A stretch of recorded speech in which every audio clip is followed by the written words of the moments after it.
ఛత్తీస్గఢ్లో భారీ ఎన్కౌంటర్ జరిగింది. మావోయిస్టు పార్టీ అగ్రనేత, ప్రధాన కార్యదర్శి నంబాల కేశవరావు సహా 27 మంది మరణించారు. శ్రీకాకుళం జిల్లాకు చెందిన కేశవరావు ఎంటెక్ మధ్యలో ఆపేసి నక్సల్ ఉద్యమంలో చేరారు. అప్పటి నుంచి 43 ఏళ్లుగా అజ్ఞాతంలోనే ఉన్నారు.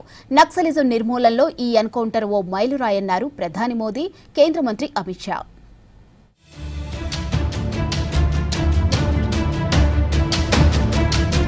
మావోయిస్టులకు భారీ ఎదురుదెబ్బ తగిలింది. ఛత్తీస్గఢ్ లో జరిగిన ఎన్కౌంటర్ లో మావోయిస్టు అగ్రనేత, ఆ పార్టీ ప్రధాన కార్యదర్శి నంబాల కేశవరావు అలియాస్ బస్వరాజు మరణించారు.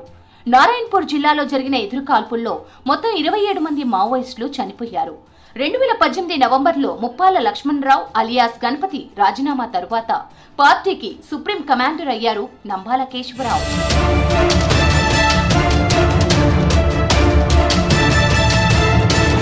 శ్రీకాకుళం జిల్లా కోటబొమ్మాలి మండలం జియ్యన్నపేట గ్రామంలో 1955లో జన్మించారు నంబాల కేశవరావు. తండ్రి వాసుదేవరావు ఉపాధ్యాయుడు. కేశవరావుకు సోదరుడు, 3 అక్కా చెల్లెళ్లు ఉన్నారు. ప్రాథమిక విద్య జియ్యన్నపేటలోనే కొనసాగింది. ఆ తర్వాత తాతగారి ఊరైన టెక్కలి మండలం తలగాంలో హైస్కూల్ విద్య అభ్యసించారు. టెక్కలి జూనియర్ కాలేజీలో ఇంటర్ చదివారు. ఆ తర్వాత వరంగల్లోని రీజనల్ ఇంజనీరింగ్ కాలేజ్లో బీటెక్ చేరారు. ఆర్ఈసీ కాలేజీలో చదువుతుండగానే రాడికల్ విద్యార్థి సంఘంలో జాయిన్ అయ్యారు. 1984లో ఎంటెక్ చదువుతున్నప్పుడు CPI ML People's War Group భావజాలం పట్ల ఆకర్షితుడయ్యారు. ఎంటెక్ ను మధ్యలోనే ఆపేసి నక్సల్స్ ఉద్యమంలో చేరారు. అప్పటి నుంచి 43 ఏళ్లుగా అజ్ఞాతంలోనే ఉన్నారు నంబాల కేశవరావు.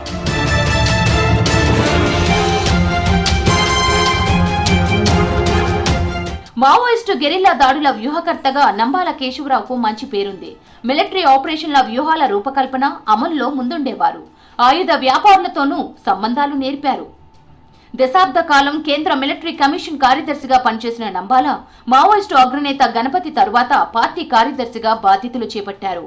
గణపతితో పోల్చితే పార్టీ సిద్ధాంతాల అమల్లో మరింత కఠినంగా వ్యవహరించేవారు. దూకుడు స్వభావం కలిగిన కేశవరావు ప్రతిఘటన ద్వారానే లక్ష్యం సిద్ధిస్తుందని బలంగా నమ్మేవారు.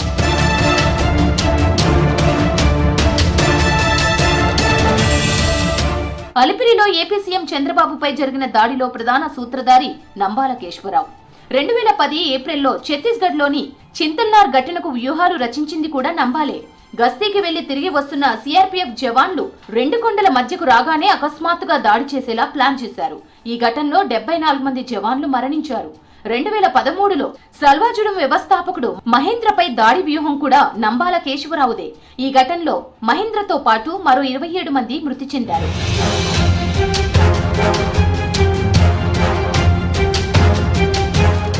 మావోయిస్టు అగ్రనేత నంబాల కేశవరావు మృతిని ధృవీకరించారు కేంద్ర హోంమంత్రి అమిత్ షా. ఈ విషయాన్ని ఎక్స్ లో తెలిపారు. కేశవరావుపై 1,50,00,000 రివార్డు ఉందని చెప్పారు అమిత్ షా.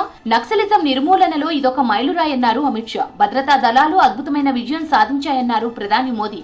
నక్సలిజం అంతం చేయడానికి ప్రభుత్వం కట్టుబడి ఉందన్నారు.